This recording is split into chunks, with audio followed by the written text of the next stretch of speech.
Good afternoon, everyone. On behalf of San Jose State University, our College of Health and Human Sciences, and of course, our School of Social Work, welcome to our third of a series of MSW program admissions Q&A. And we just want to thank you for spending your time with us. The date today is October 1st, which happens to be also the first day that the University Cal State Apply application opens. We'll probably have some questions about that as well, but we just wanted to say thank you, and we are going to start with some introductions. And so I'll start off and then have my colleagues also unmute and introduce themselves. I'm Dr. Peter Allen Lee. My pronouns are he, him, his. I'm currently the director of the School of Social Work and also a professor here. And it's good to see you all. Dr. Thomas, would you go next, please? Hello, everyone. I'm Dr. Thomas. I am the school coordinator, the undergraduate and graduate advisor, and I also lead the admission process for the MSW program. Thank you, Dr. Chavez-Bui. Hi, good afternoon, everyone. My name is Dr. Jennifer Chavez-Bui, and I am the Assistant Field Education Director, as well as the BSW Field Coordinator. Nice to meet you. Thank you. And then Dr. Price-Wolf. Hey everyone, good afternoon. I'm Dr. Jennifer Price-Wolf. I'm the Graduate Program Director. Welcome. We're so happy to see many of you here. Thank you. So what we're going to do is we're just going to have a very short introduction to frame what we're doing for our Q&A.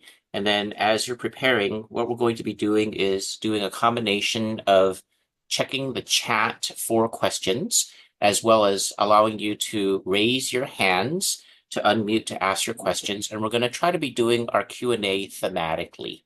And so that way we can try to answer sets of questions that are all related at one time and then see how well that goes. And then as we approach the end time, Dr. Thomas, we're scheduled to finish at 1:30. 1:30, right?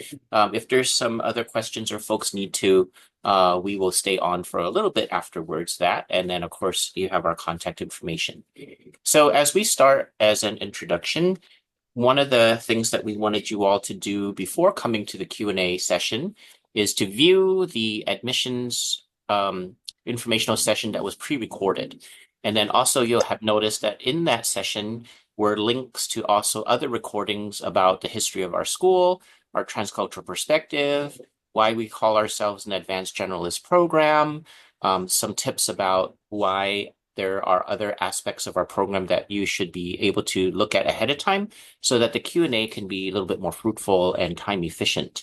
Those of you who are also interested in our online hybrid MSW program, there's a separate recording and webpage for that. So if you're interested in that program, that would also have some great details. Usually my colleagues ask us to start off with some reminders. So first of all, we want to commend you and thank you for even entertaining being part of the social work profession. We know that some of you are already in the profession and are looking to earn a master's degree. Some of you have been in the profession doing work already, and you're just looking for the next stage. Some of you have a background in perhaps a different discipline, but really looking about how you can serve the community and also figure out how you can make a contribution to society through the profession of social work. And so this is really exciting. We're at a time in which there definitely is a workforce need. There are jobs that are available. And so one of these things that we want to make sure that you know is it's great opportunities. Now, with those opportunities, we've also learned recently that combination of just what the profession entails, as well as coming out of COVID and all these other type of challenges that are happening in society, it can be a very difficult graduate program experience, not just with us, but in any graduate program.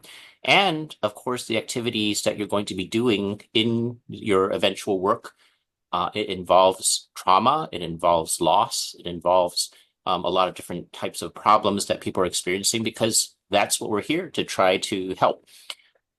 So what we've been experiencing, however, is that students we wanted to make sure are prepared not just for the economic requirements. It does cost more money now in our program. We have had recent fee increases. So it's a significant financial commitment, but it's also a time commitment.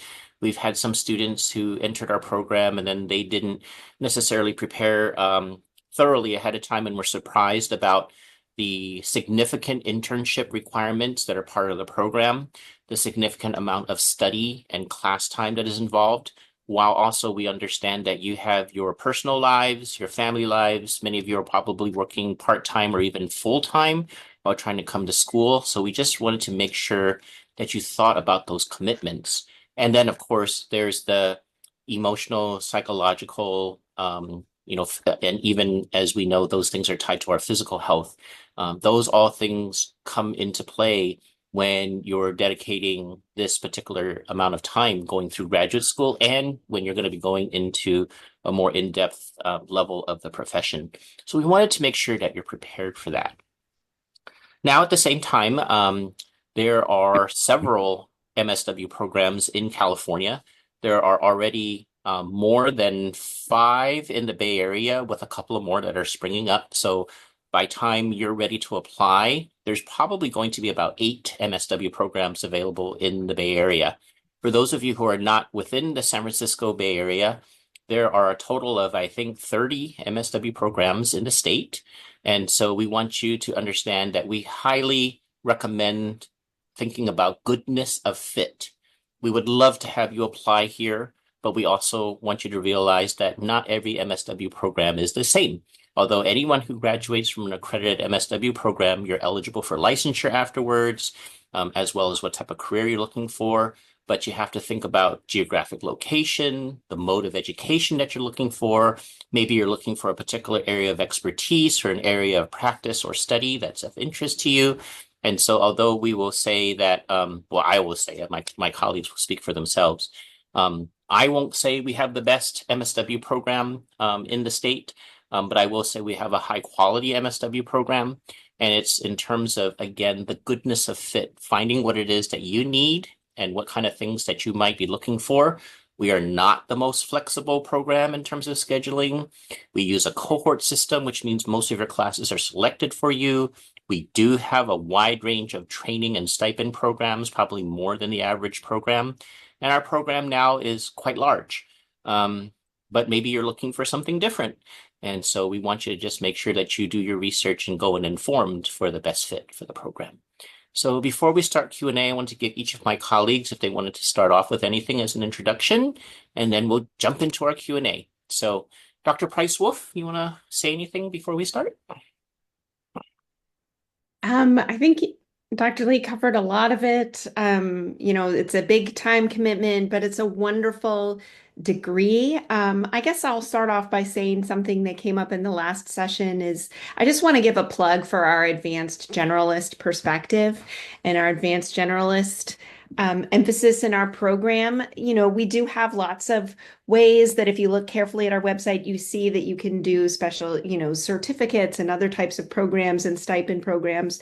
But I just want to say, someone who's had an MSW for a while now, when I was in my program, I had colleagues in my program who were really focused. I'm going to work with kids. I'm going to work with older adults, etc.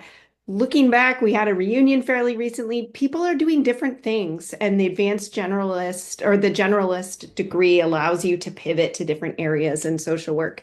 So I just want to put that out there first thing, since that was what a lot of questions were last time. But again, happy to have you all here. Dr. Bowie, would you like to go next? Yeah, just to echo what everything that Dr. Lee said and Dr. Price-Wolf said, the beauty of social work and being in a program like this is that you don't know where you will want to end up. You may know now what you want, and that's how I was as well. And after so much time, I wanted something different, and that's the beauty of the social work degree, especially with the advanced generalist program. So your options in your career are endless.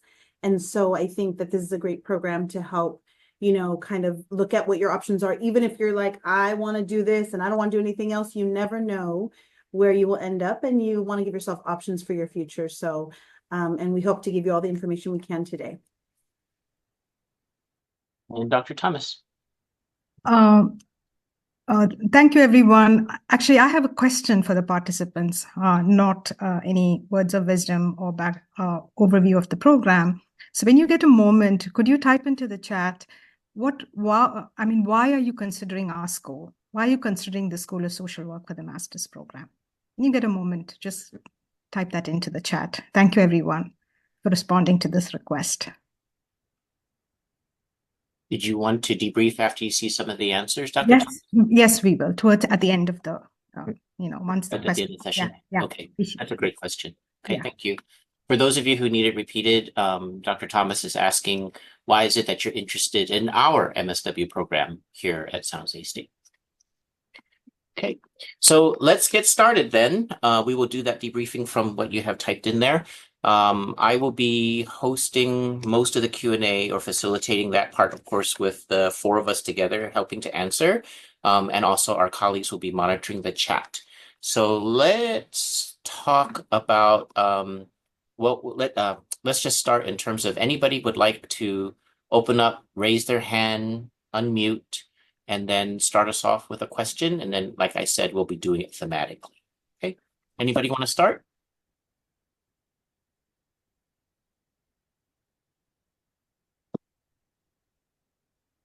Hey, well, if no one. Hi, I will. I'm trying to figure out how to raise my hand, but I'm on my phone today, so it's not working. I attended yesterday as well. My name's Kristen. So I had a few follow-up questions. One of them being, so I started the internal application for the School of Social Work specifically with you guys last month, and I'm working on the question that is asking me to compare basically why I feel that it's a good fit for me and compare at least two different programs and provide rationale. So my question regarding that is, am I being asked to compare the online versus the on-campus with San Jose specifically, or am I being asked to provide a comparison of other programs that I'm considering in other schools? Dr. Thomas, you want to start with that one? Is that okay? Thank you, Kristen.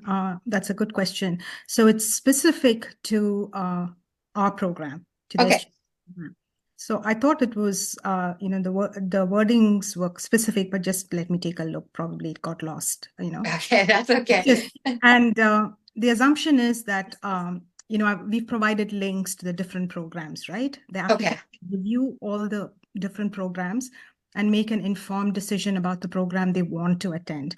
And why is that important? Because after we admit an applicant into the program, they've gone through the orientation, they start classes, and within a week or two, I start getting emails saying, I want to move into another program. Mm-hmm. And that's difficult for the school because the online and the on-campus programs are actually, although it's an MSW degree, you'll go through the same courses, the programs are essentially different. Yeah. Term what the on-campus is what we call the stateside program, and the online is what we call the special, program. So it's not easy to move across these programs.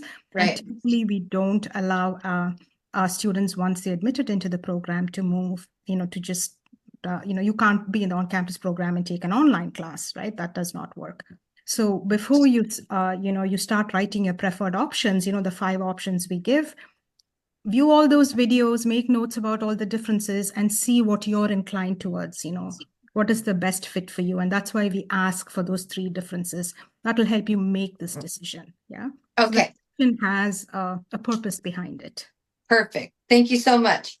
And then I have one more question. So just to clarify, I'm assuming this is the case, but some schools are different. So on CSU Apply, even though if we were admitted to the advanced standing, we would technically start summer, but that for CSU Apply purposes, it's listed under fall 2025 term start.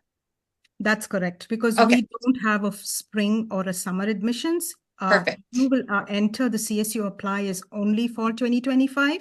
Okay. Once an applicant is admitted, that's an internal process we have with GAPE and CSU to move you into the summer. Yeah. Perfect. Okay, thank you. We do that. You just have to enter fall 2025.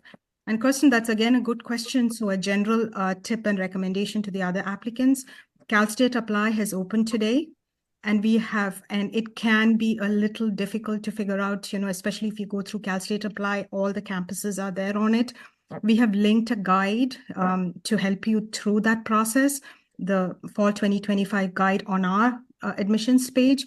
Before you start CalState Apply, I strongly recommend that you view the guide, make notes, and start applying, because we see a lot of errors. The student has either applied to the wrong university, the wrong major, and cannot find our program. So the guide will help you with that. And there's a direct link on our MSW admissions page. Yeah. And Thank you. regarding that, again, this is for everybody, not just for Kristen. GAPE, which is our graduate admissions office, has its own advising sessions. If you're confused about anything in CalState Apply, please schedule an advising session with them. Again, that link is on the MSW admissions page. Don't second guess anything and don't make mistakes in CalState Apply. There's help available, use that. Thank you, Kristen. Thank you. What we're going to do. Oh, I'm sorry. I have one more quick question. So I realize that there's other steps after, conditional acceptance, and that's like the in-person interview and different things like that. Do you guys happen to have like a general, like, let's say I was to get all components of my application submitted by end of this week, right? When does that process start to roll out, and when do we start being asked to come in or to schedule those types of things secondary? So Kristen asked some great questions, and so we want to clarify that it sounds like, Kristen, you're interested in our advanced standing option. Yes. Okay. So let's clarify for the group that for the general admissions pool, we do not conduct interviews. We only conduct interviews after the screening of the advanced standings applicants. And then we want to make sure, because advanced standing is for those who already have a bachelor's of social work from an accredited program.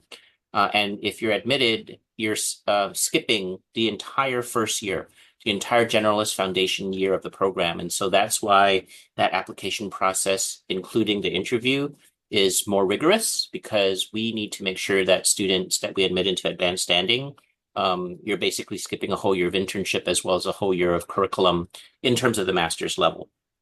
For those who are applying to the 2-year on-campus, the 3-year evening only on-campus, or the online hybrid program, there is no interview process in that part, okay? In terms of how the admissions timeline goes, our general advice is we review all applicants, and we do not have the same definition of what is called rolling admissions that other programs employ. How other programs define rolling admissions is it's almost like first come, first served if the applicant is qualified. We don't use that definition. What we do is that we want to see the entire pool. If we find some outstanding applicants, they might be admitted first in terms of because the qualifications are so high. But in general, we ask people to realize that the decision process can happen anytime from January, because applications close December 1, from January even to as late as the end of May.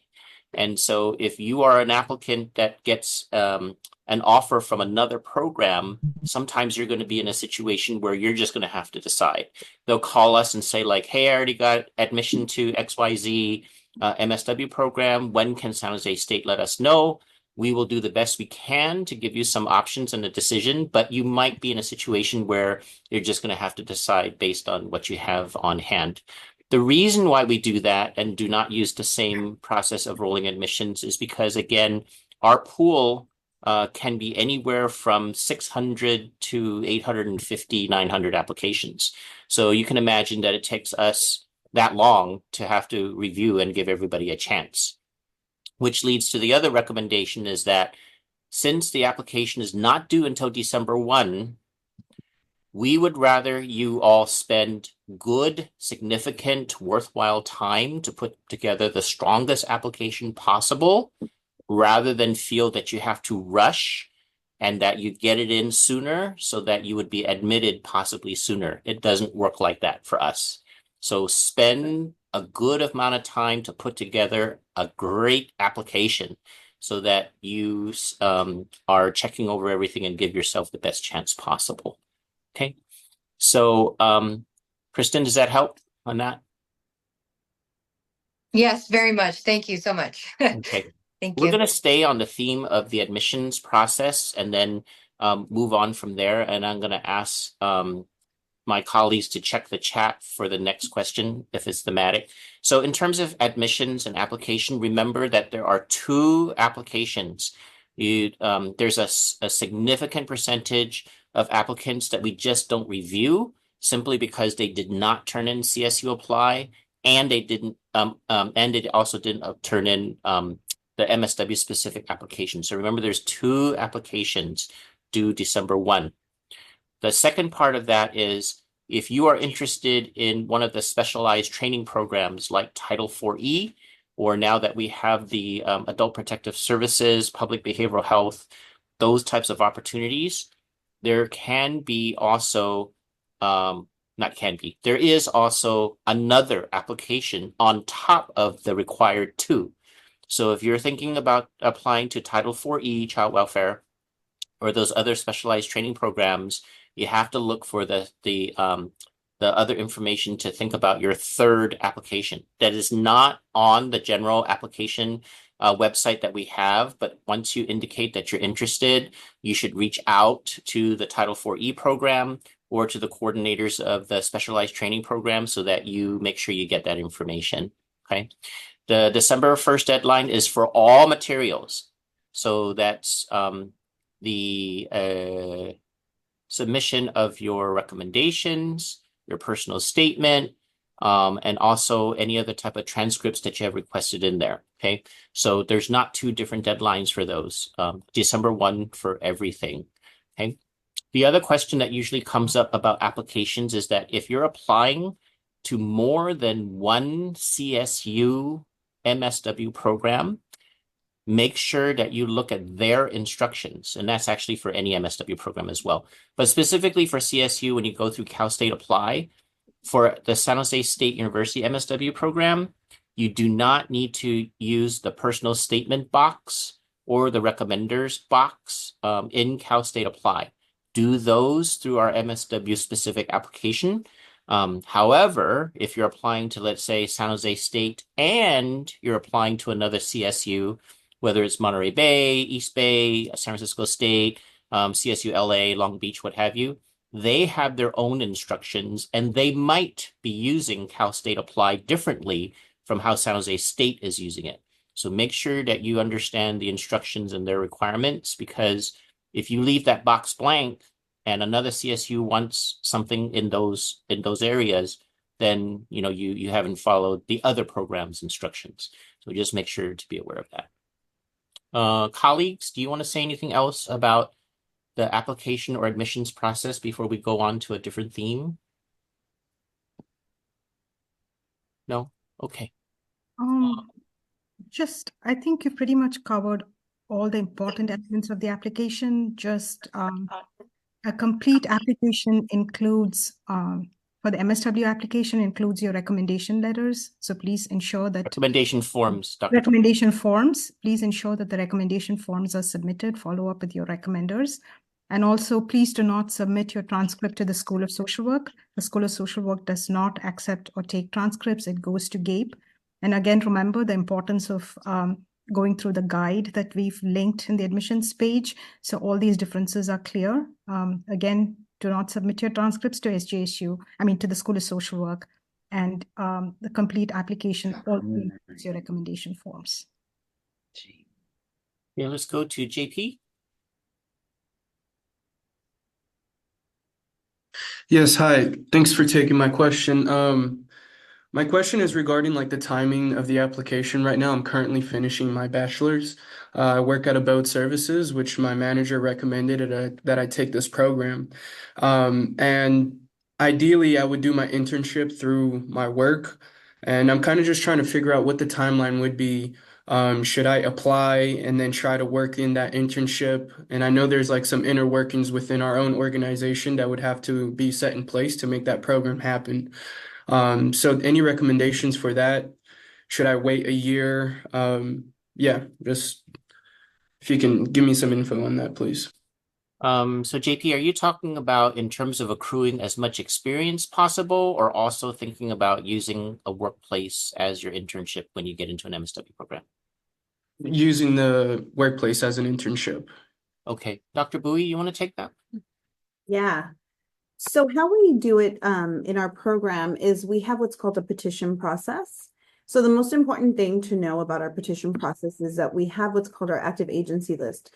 So there are a number of agencies that we have agreements with and partnerships with. So we vet each of the agencies. We make sure that all the agencies have everything that the CSWE, which is the social work standards, that they have all the requirements that's needed, the, MSW, I'm sorry, the 2 years post MSW for a field instructor or LCSW. There's just certain requirements that we ask.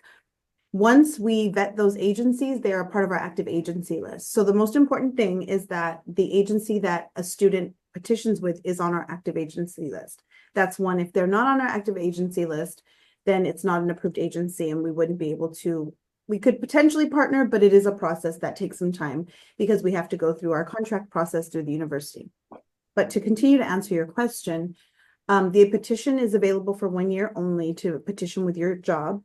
It is something that you get into the program, you would petition for your agency, make sure it's on our active agency list. We don't guarantee that it is, that you're going to get the petition approved. We always tell students to fill out the application, very thorough. There's a lot of information that we need from the students. So we want to really make sure that if you are petitioning at your place of employment, so say your agency is approved, we want to make sure that it is very clear, distinct differences in the work that you do. We want to make sure you have a different supervisor, a different role, possibly a different location. We're really specific about that because we don't want you to come into this program and not get anything more. You're investing years, 2 years, maybe 3 years in this program. We want to make sure you have a quality experience. So there's really distinct differences that we will need to make sure happen in order to get a petition approved. So I can't answer that if you would get it approved or not, because I don't know. There's a lot of logistics we don't know, but I just want to make sure that it's clear that if you do petition, it is for 1 year. We have to be vetted through an approved agency, it has to be an approved agency, and it is not guaranteed. So you just have to go through the process. So you would still recommend that I go through the application, or do I check that it's an approved location first and then do the application? What I would say is I would recommend if you feel that you want to go through the process, absolutely. I just can't tell you that it's going to be, it is not guaranteed that you're going to get what you're looking for as far as an approved petition. Absolutely, you can, petition for a year and you can go through the process. I just can't tell you if that's something like, yeah, apply, you'll get it approved. I can't say that because that's not guaranteed. And we just. But I'm saying the petition can be filled out without applying for the program, you're saying then? No. Okay. You have to be in our program. You have to Okay. get into our program, and then we go through the process. And we will walk students through the process and let you know exactly what we are asking.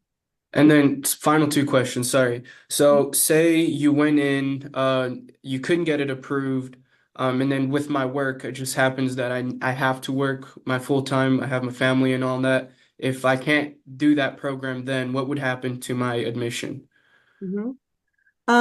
So Jennifer, do you want me to respond to that? go ahead. Dr. Bowie, yeah. Thank you, JP.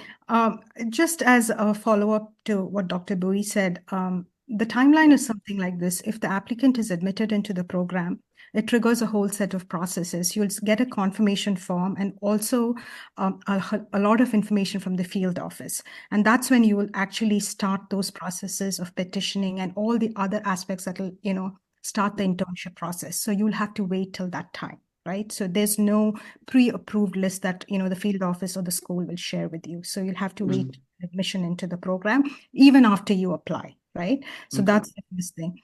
And the second question was, JP, please remind me, what was the second question? Yeah, say the program that is available for me doesn't necessarily meet the financial threshold that I need, and I Yes. need to wait for my program to be available or to find a different program. What would happen to my admission?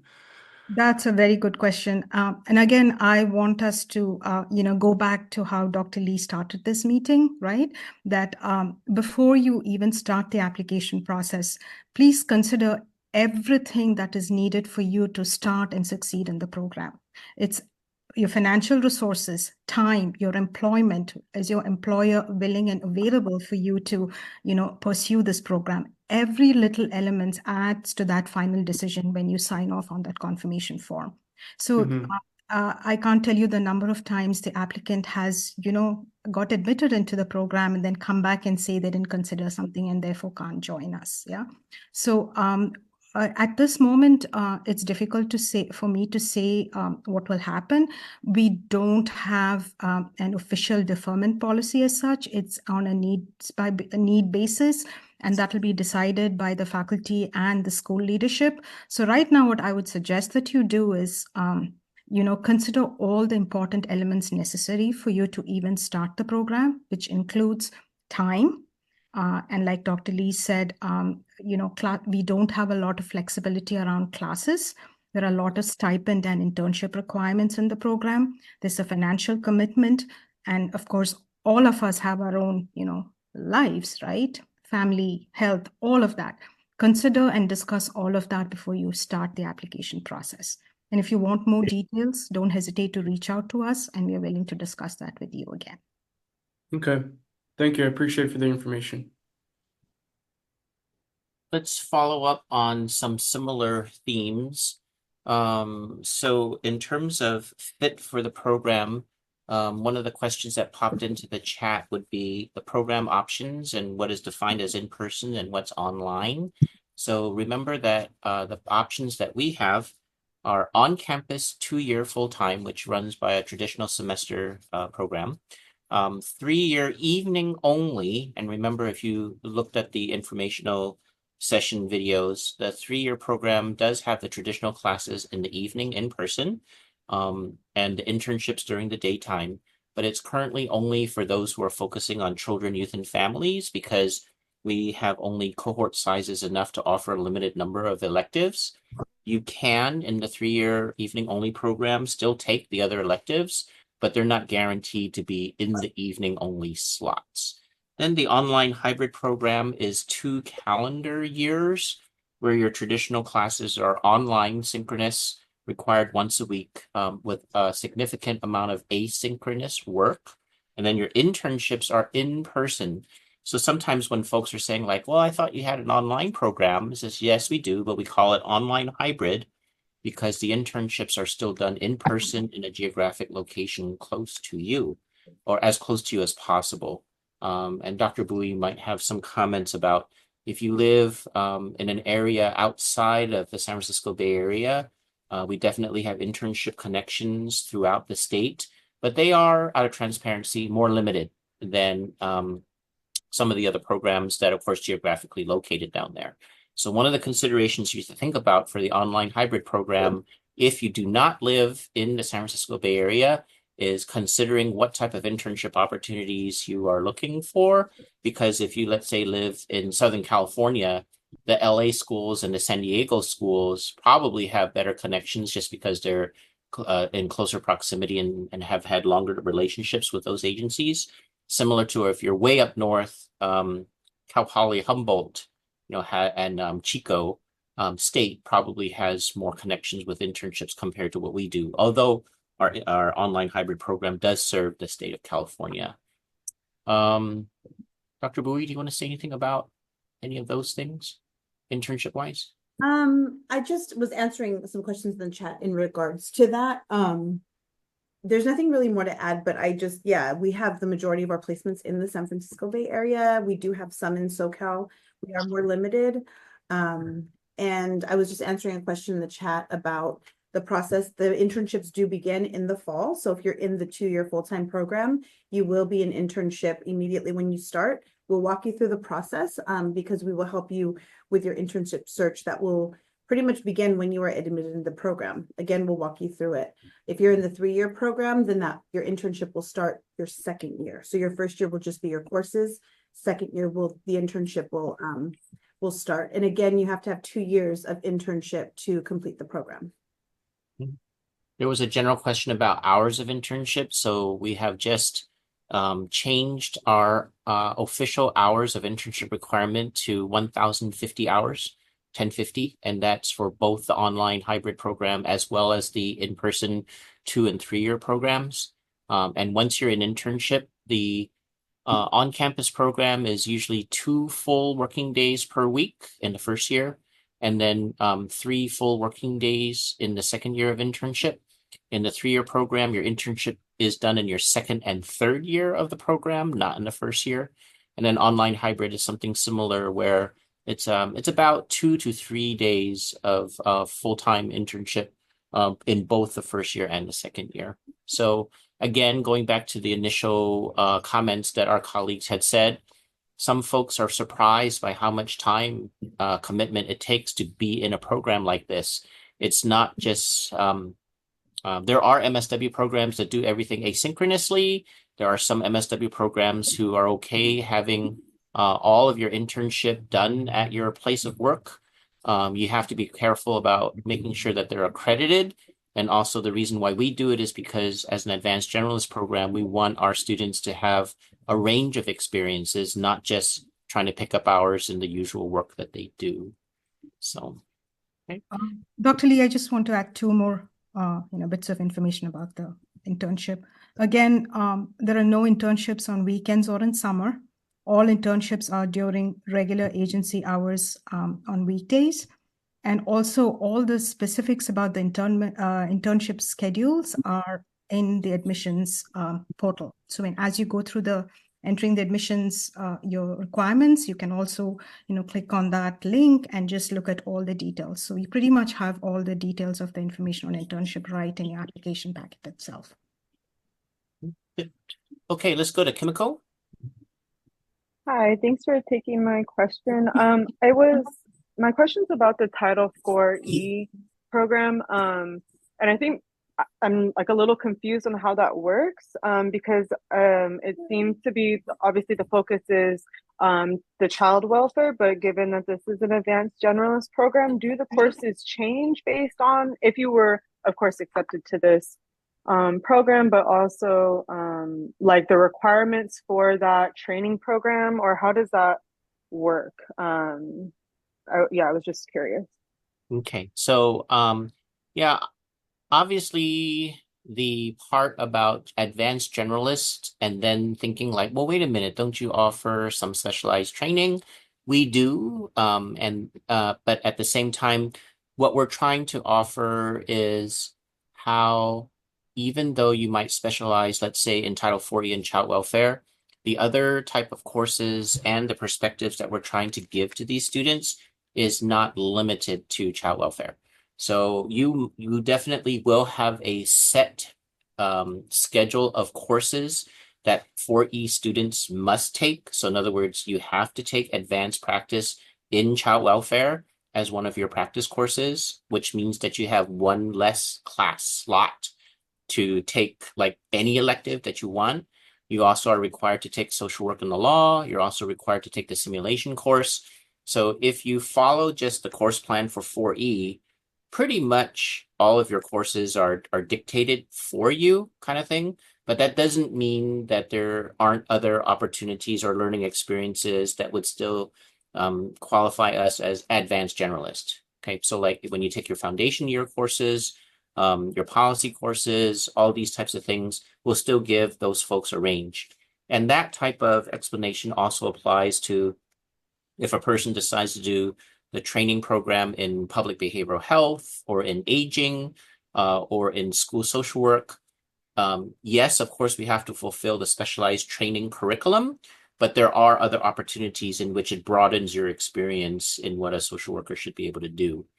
Child welfare, in that regard, remember that you have another application that you have to be aware of completing for Title 4E. And then The largest contingent of 4E students is in our traditional 2-year in-person program. However, there are some students who qualify for part-time 4E. We don't use the term part-time for our program, but 4E uses the term part-time because it's students who would be the equivalent of our 3-year program, where either they're attached to a work-study program because they're already employed in a county, or they're qualified for 4E in which they just cannot do the full-time program.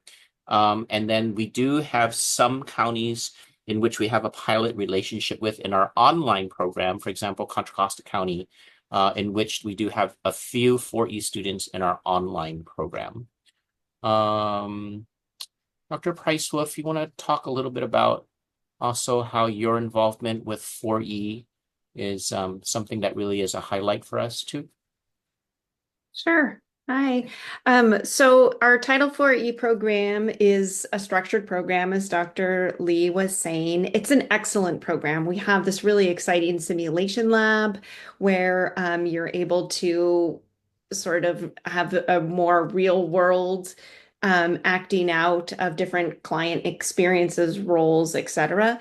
We have something called the Child Welfare Partnership for Research and Training, which means that when you're doing your capstone, if you're in the Title IV program, you have the opportunity to work with your county or agency to do a sort of group-based project, although you write an individual capstone that's of use to the agency, that's related to child welfare. And those are really exciting. Students have a lot of fun doing that.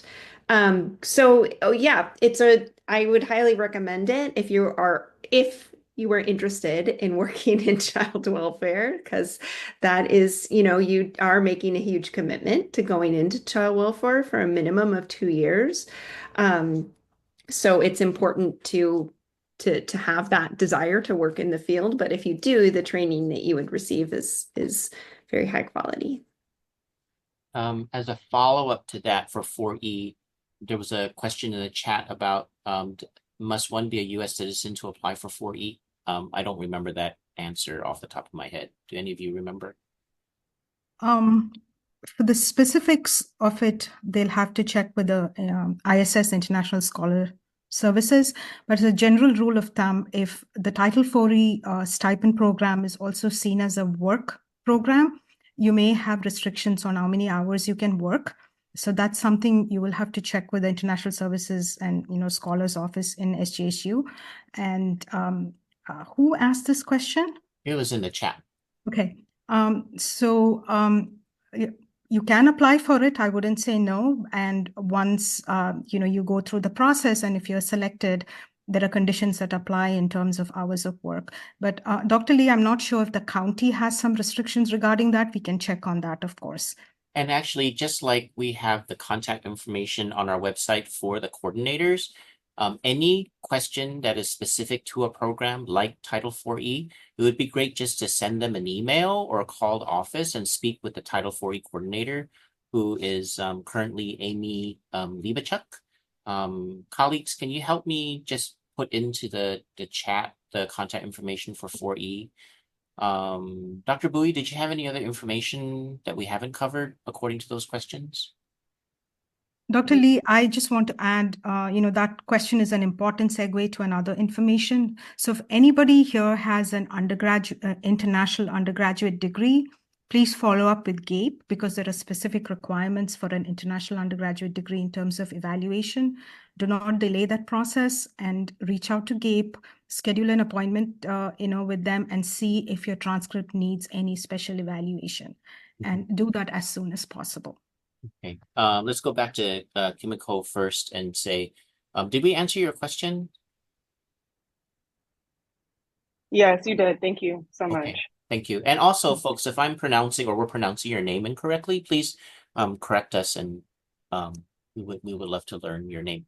Okay, still on that theme, there was a question about if you work for another public child welfare agency in a different county that's outside of the San Francisco Bay Area, you would still benefit from contacting Amy Libachuk. The information is in the chat.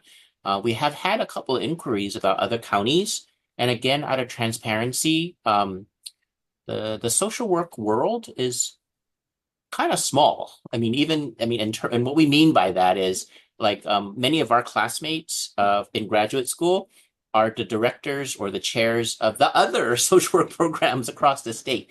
And so we are trying very hard to have a collaborative and respectful relationship, which we do have, which is actually somewhat unique in terms of California being a model of this collaboration amongst all the social work programs. And so if we have somebody that wants to be in 4E that's from a county outside of the Bay Area, we just want to be sensitive to our colleagues and having them not feel as though we're, sorry for my terminology, that we're not poaching students that are within their geographic area, right? Because Sacramento State has their own 4E program, CSU LA, San Diego State, Humboldt, they all are part of 4E as well as Adult Protective Services and Public Behavioral Health. So if you're considering wanting to do that program, but you're coming to our program, we just want to be sensitive that we keep good relationships with our colleagues that are at the other universities because we don't want to set up a situation and feel that it becomes competitive in nature. It's like, hey, how come you're taking away our students? That type of thing. So for those specific questions, for those programs, please ask our coordinators because then we might be able to work something out in that regard. Okay. I do see in the chat and folks that are ready to raise their hand for next questions, please do that.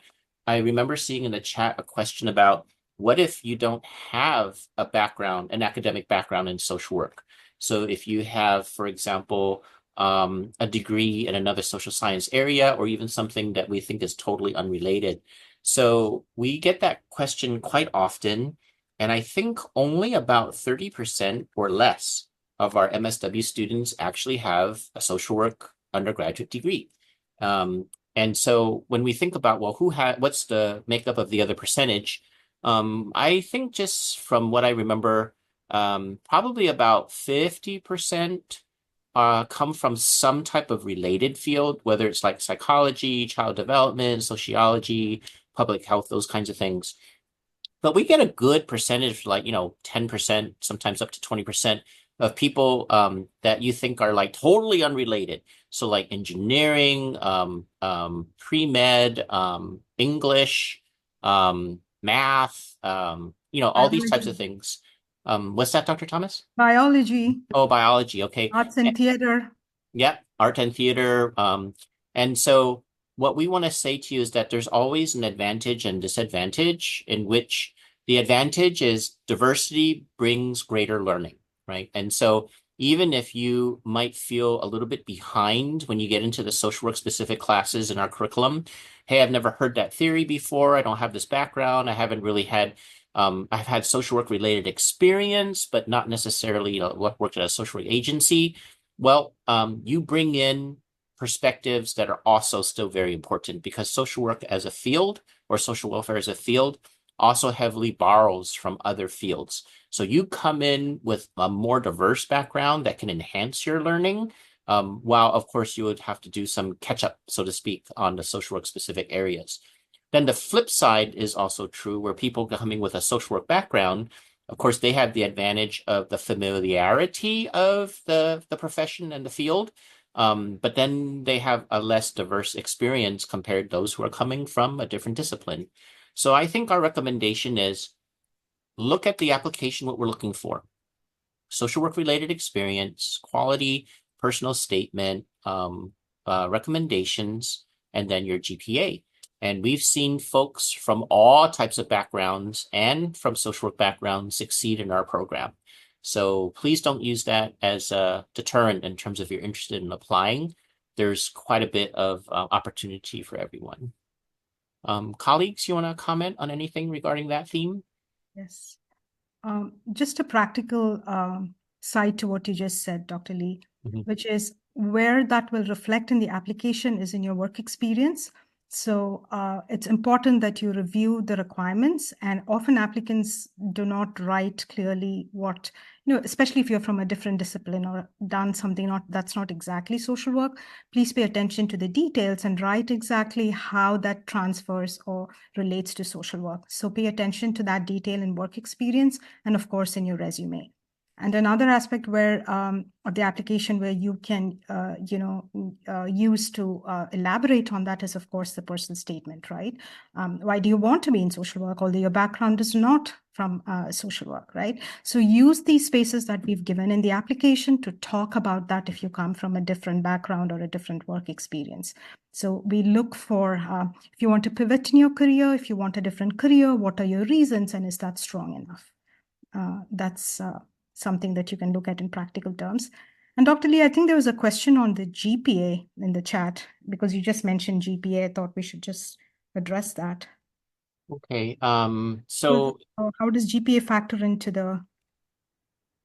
into the admissions?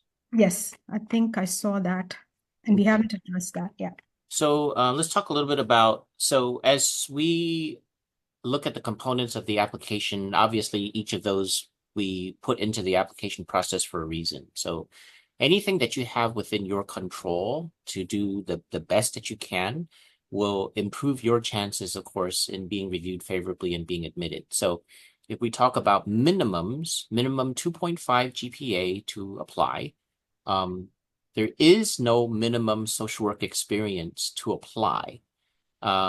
Whereas if you look at other social work graduate programs, they might actually have different prerequisites. Some CSUs or some of the other programs, I think, say something like minimum 1,000, minimum 2,000 hours of social work related experience, paid volunteer or internship before you can apply. We don't have a minimum on that. Of course, choose the right folks, the best folks that you can for the recommendation forms. Remember that we don't require traditional letters of recommendation. We require you to use recommendation forms, although there is an open-ended section in which your recommender can write in narratives in that. And usually the question that comes up about recommendation forms is that there is also no required ratio. Like you don't have to have one from an academic source and one from a practice source, like a supervisor or a manager. Together, though, the recommendations should be able to comment on your suitability to be in a graduate level program, MSW program, and also your suitability for the profession. So some folks who have been out of school for a really long time, they can't get academics to help with the forms. So that's okay. If you can only get your supervisors to do it, as long as they can comment on those two general areas, your suitability to be in a graduate program, and your suitability for a profession, that's fine. For those of you who might not have been working that long, you might only be able to get academic forms, folks to fill out your forms. But again, they would be able to comment on those two areas of suitability. And then I'm missing one. Oh, personal statement, right? So Dr. Thomas will always say, start early, read the instructions, make sure you answer the questions, right? So those are things that are important because whatever's within your control and your personal statement is within your control. If you're worried about your GPA and you're still in school, try to elevate increase your GPA. You choose your recommenders, right? And then of course, if you have time to get more experience, then that'll help. Usually what we say at this point is that the average, this is anecdotal, we actually haven't done like strict calculation, but usually the average GPA of the folks that we admit as a pool is about like a 3.3-ish. And then the average amount of experience that folks come in as a class is about 2,500 hours. However, we have had applicants who have oodles of experience, but they did very poorly on the personal statement or other areas, and they didn't get in, even though they have like years of experience. And then we also have some folks who have had low GPA, and they have just, for circumstances that they explain why their GPA was affected, they write an outstanding personal statement. They have outstanding recommendations, and there are other parts that just offset that. So what we're trying to say is, whatever is in your control, do the best you can in those areas of review, and that'll help in terms of your opportunities or your chances of getting in. Dr. Thomas, is that what you mean by that question? Dr. Lee, I just got distracted for a minute. Okay. Sorry. I'll come back to that. Yeah. Okay, that's fine.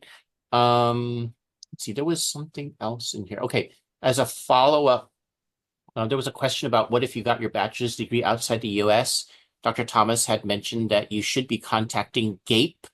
That's the Graduate Admissions and Program Evaluation Office, because there is a transcript equivalency in which the GAPE office, the university, would tell you whether or not that degree outside of a US university qualifies or not. In terms of your language requirement, there is a language requirement, but again, GAPE would be the best office to get the official answer about whether you meet those prerequisites. I just remembered what I had to say for the Yeah. GPA Yeah. and all the other requirements. So there's a slight difference in the advanced standing requirements. Yeah. In addition to all, your personal statement, your transcript, the advanced standing program also has a minimum requirement for 400 hours of social work related experience, undergraduate, a BASW degree, and your field internship evaluations, right? So please ensure that when you submit this, all the various components of the application, especially the field internship evaluation, that you submit an evaluation and not your learning agreement. We want to see your supervisor's assessment of your work in the internship. And some schools I know don't have that. They give it to them at the end, give it to students at the end of the year. Please request your supervisor to, write something that kind of looks like a learning agreement. What were your tasks and how did you perform in that?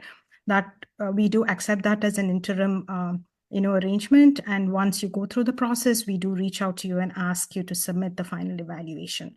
So again, the advanced standing has different requirements. Please check, the advanced standing prerequisites before you apply for the advanced standing. Okay, that's good. Just along the same thematic areas, the GPA portion. So for those of you who may have finished your undergraduate degree, went back to take a couple additional courses, or maybe you have a master's degree in another field, we've even had PhDs apply to our, and those with doctorates apply to our program. It's just because they wanted a retooling in terms of coming to the social work profession. So my understanding is that it's cumulative GPA, including if you have graduate degrees or additional classes. And again, GATE will make the final determination in terms of how the GPA is reported. Obviously, if you've already succeeded in another graduate program, then that's to your advantage, because we would see like, well, this person knows what it means to be in graduate school. So that'll help. There was another related question about for those who might want to catch up on the social work part. Okay, so for the person who asked this, please take it in the spirit that I mentioned, okay? Because again, we're trying to be transparent. If you're not sure, not just that person, but any of you here listening to the recording or in the audience, if you're not sure what the social work profession is, you're not ready for the social work master's degree. You should, or applying to the master's degree, okay? You should have some understanding of what social workers do before you apply for the social work program. And that's not a criticism in terms of like, would you be able to succeed in the program or what have you, but it's like, you have to have a good understanding for yourself. Why do you want to be a social worker? And what does a master's degree in social work or a graduate program in social work actually entail?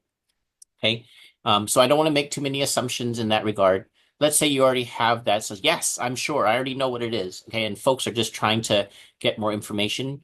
My recommendation would be look up the National Association of Social Workers, NASW, and look up the Council on Social Work Education, CSWE. In addition to that, this is one of those things that I used to not recommend, but now, I'm okay recommending it. Type into the internet, what do social workers need to know? Or like some baseline things that you need to know. Go to the library, find some textbooks about social work education, social work profession. Those are all good things about, okay, yeah, that's what I know. That connects with me. That's what I thought it was. I'm just confirming what it is. And so in terms of what you can do to just understand those websites, the professional association websites, the textbooks, they'll give you like theories that are being covered in general, practice skills and techniques that you would need to be aware of, research concepts, what are the latest types of struggles that are affecting society that are related to social work. And I'm going to say pretty much anything you can think of under the sun can be social work related. So you're just thinking about that particular relevance and angle. And then do some informational interviews with social workers that you know, or go do some cold calls and ask, hey, I'm interested in a social work program. Do you have somebody that would be willing to talk to me for an informational interview, and see how they got into their career? I'm hoping that that's helpful, because if you're going to invest in a graduate degree, your time and your money and your emotional energy, you really should have a good understanding before you take that job. Colleagues, you want to say anything? I do, Dr. Lee. Yeah. I just want to speak about the emotional component that you just mentioned. I just want to remind applicants that the social work program, in the program, you will engage with client and client systems that are emotionally vulnerable, and come from, various positions or situations of disadvantage. So it's important that you do a good reality check of where you are with your own emotional, health and all of that. It takes a lot to go through this 2-year program, including the internship. So as you're starting the application process, it's also a time for you to, like Dr. Lee said, in your informational, informational interview with the social worker or your mentor, to even explore that aspect. How ready are you for internship? Are you prepared to work with extremely vulnerable clients and client population? So that's really, really important. In fact, this time in our faculty meeting, we had a discussion on what do we expect, our social work, our students and our, people who qualify for the program to look to, have the qualities they should have.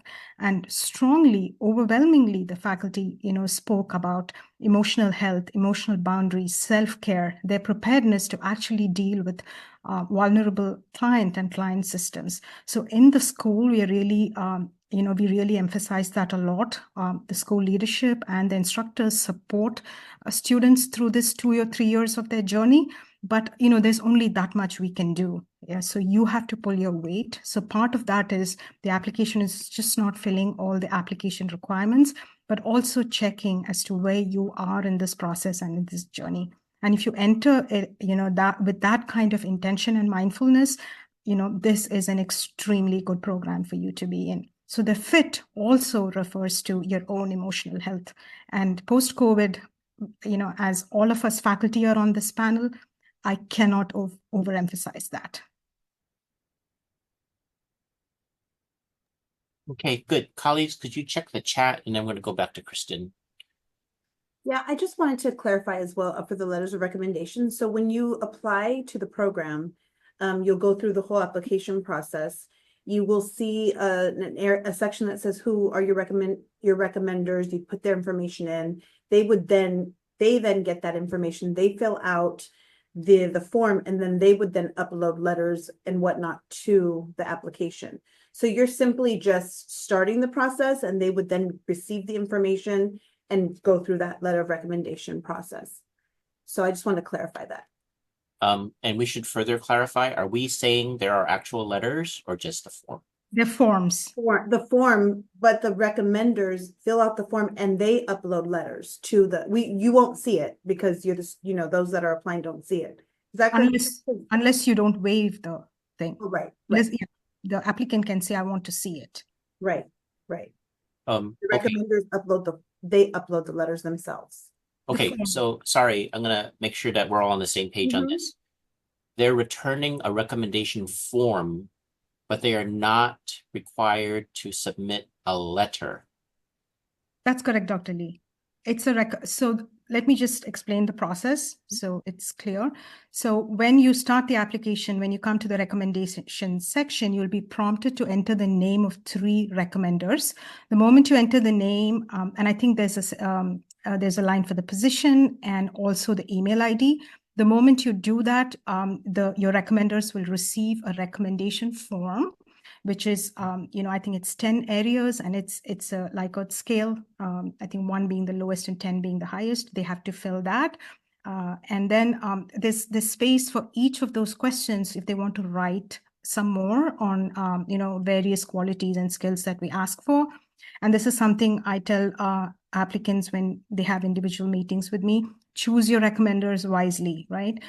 We want to see recommenders who actually take the time to write something about you, not just, fill the form as 1:10 and just submit it, because that even tells us in terms of how much the recommenders or your mentor is willing to, advocate on your behalf, right?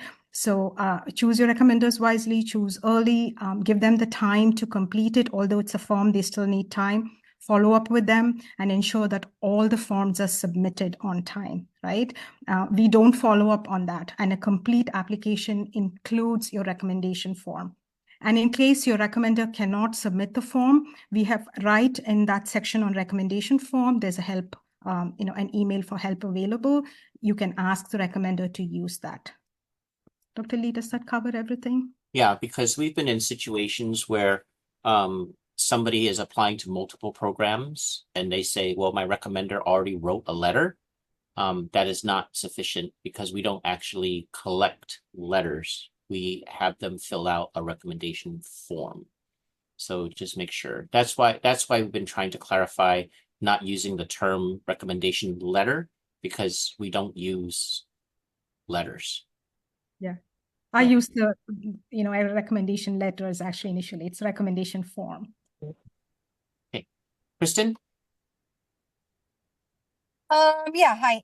I had a couple more questions. Okay, so the first one, I know that Dr. Thomas answered my question on Saturday, but I just wanted to make double sure, right? Because I've been working on this application basically all summer, right? And so I'm pretty confident. The one thing I want to make sure that my practicum evaluation that I have uploaded is hello? Yeah, Kristen. Oh, okay. Oh, I'm sorry. Okay. My practicum evaluation that I have uploaded is from my junior year placement. So I am currently in my senior year practicum placement at the moment, and it's only been, a month.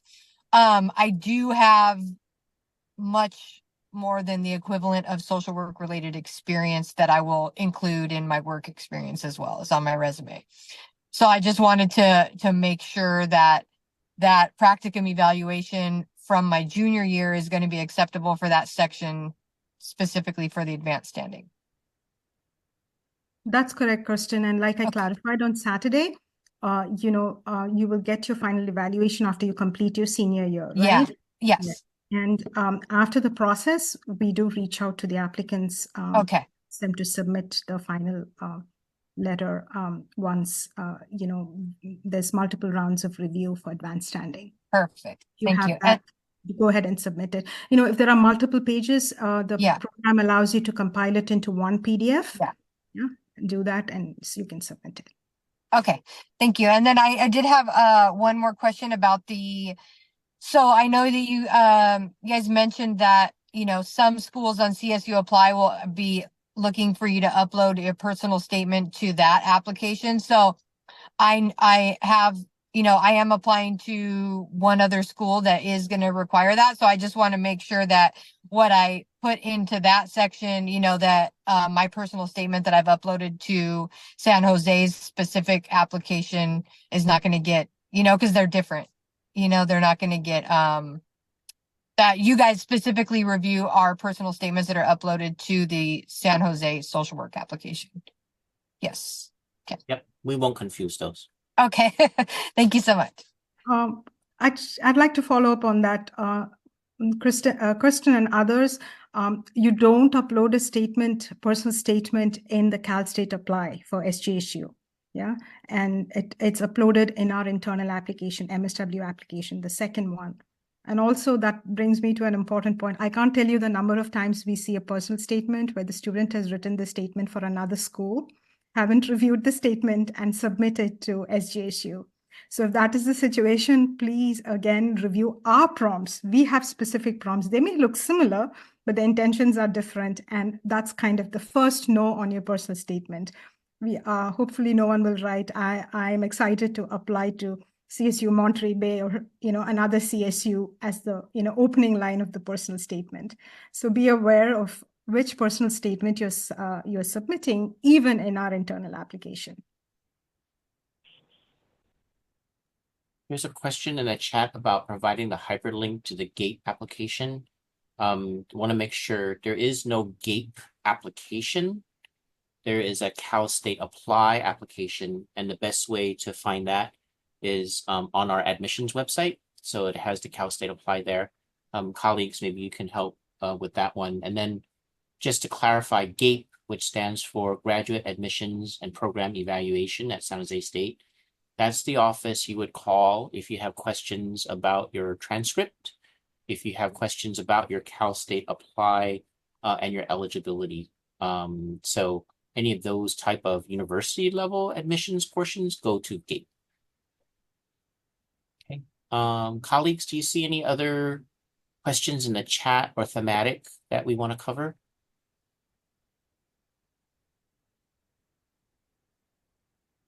Okay, anybody else want to raise hand? Okay, if not, we're approaching the end of our time. And usually what we do is we give colleagues a chance to give some type of best tips or some final advice before we officially close the session and the recording. So do we want to do that? Are you ready to do that, colleagues? Yeah. Okay, somebody want to start? I can start. So what I would just say is, in regards to this process, please make sure you look at all of our resources that we provided for you through our website. Please, pay attention to all the directions of the application. Make sure you're submitting a complete application. And there's just so much information out there, so take advantage of that. And also just, this is a big, this is a life-changing decision, for you all.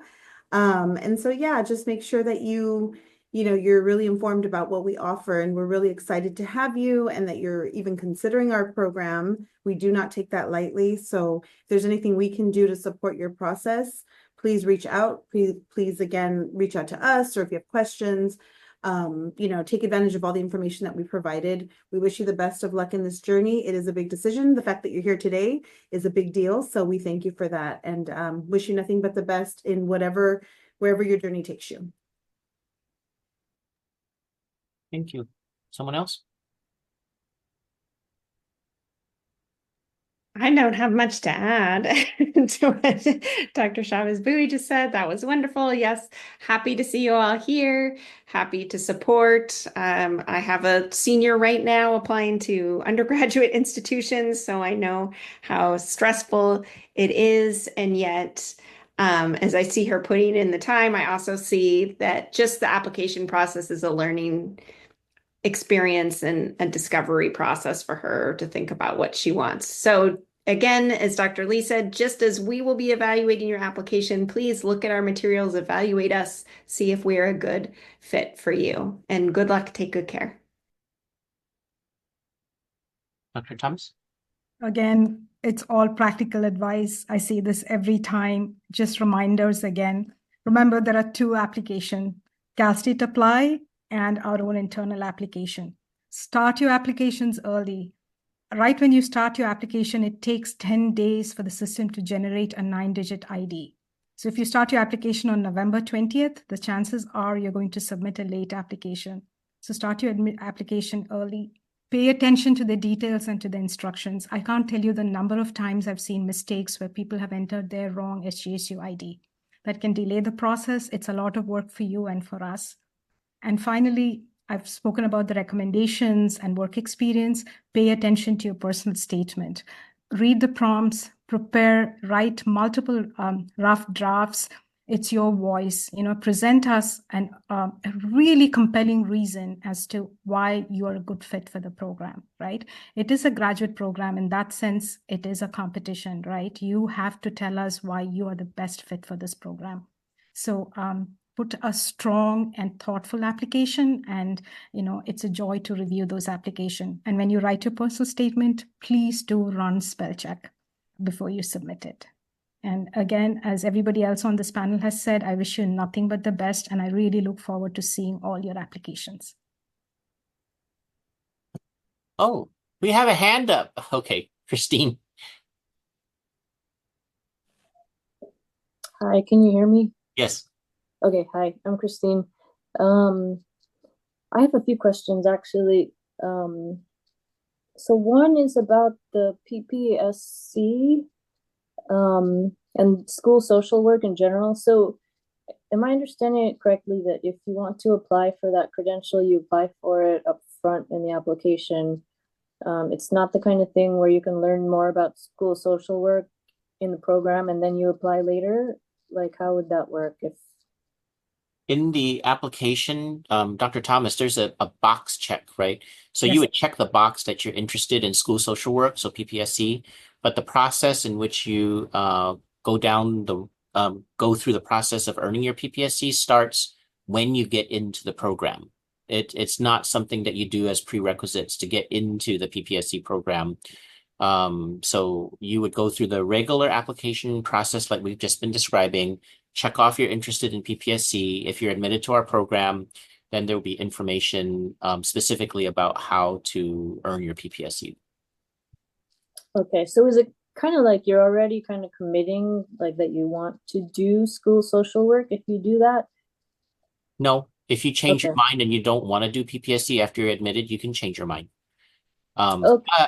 But once you get into the program and start down that course, the further you get into the program, the more difficult it is to change what training options you want.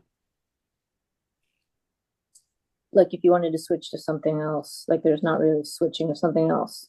Yeah, because your courses would be predetermined, in that sense. So it doesn't mean you can't switch once you're admitted. But again, right, if you finish your whole first year and then you start your second year and you say, oh, I don't want to do this anymore, your classes that you sign up for may have already kind of predetermined your choices, so to speak. So Okay, got it. I think I just need to look at the course plans too, and then I'll have a better feel for that. And then so Dr. Price will suggested from my question about the clinical experience that is possible on the field internships. She suggested I ask Dr. Boyd. Like just some examples, and like some of my interests are in schools and then also palliative care, for example, but I'm interested in clinical in general. I know that's not the focus, but I'm just curious about what kind of experiences people have had. Mm-hmm. Yeah, we work with over 300 different agencies that we have partnerships with. That includes hospitals, includes school-based settings, nonprofit agencies, smaller clinical settings. I mean, we really do have a wide range, hospice. So we do have a wide range of opportunities for students as far as internship goes.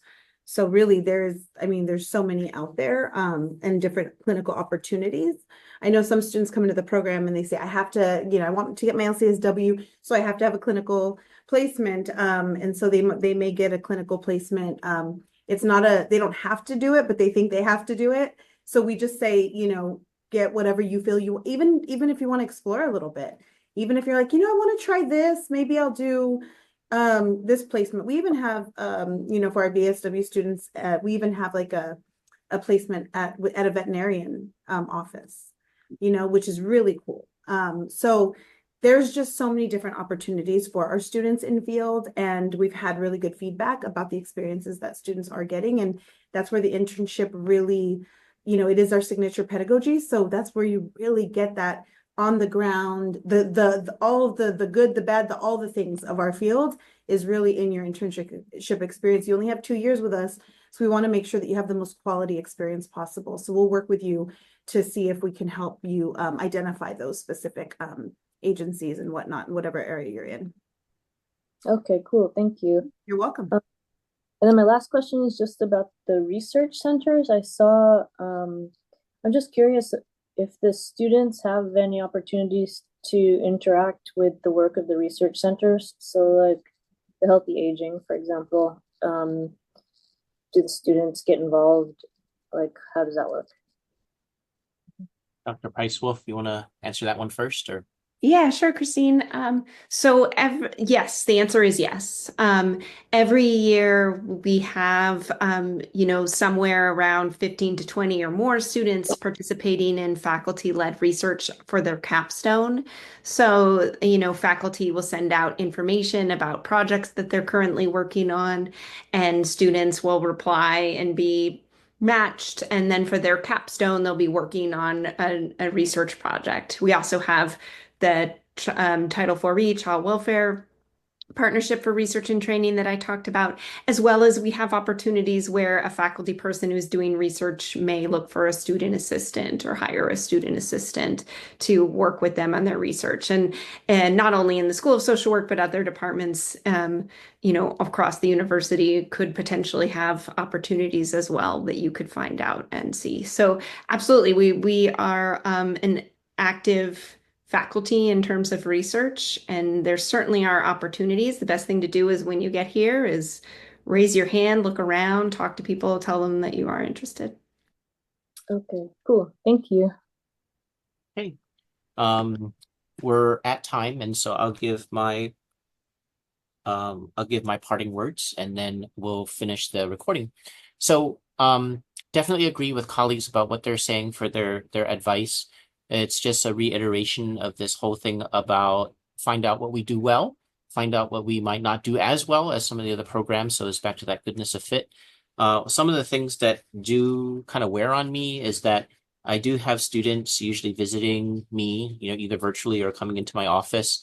And unfortunately, I usually hear most of the complaints rather than like, hey, Dr. Lee, we just want to tell you that you have, the school is like the best school, that I'm glad we're here. We do get some of that. Thank you. But a lot of times students would only visit if they are unhappy about something. And so we're trying to do these informational sessions and give you as much information up front, because oftentimes these student concerns are things like, how come I can't pick my classes? How come my internship interferes with my work schedule, or the professors that I have, they just don't understand me, or I didn't realize it was so stressful, and they're all legitimate concerns. I mean, absolutely. I mean, if we had the resources to give the best customized educational training experience, I mean, who wouldn't want to do that, or who wouldn't want that? But the reality is we do have a finite amount of resources. We also celebrate diversity as well as academic freedom. And so all the professors are here, they're qualified. It's just that they might not necessarily have the best fit, again, with all the students that are in the classes.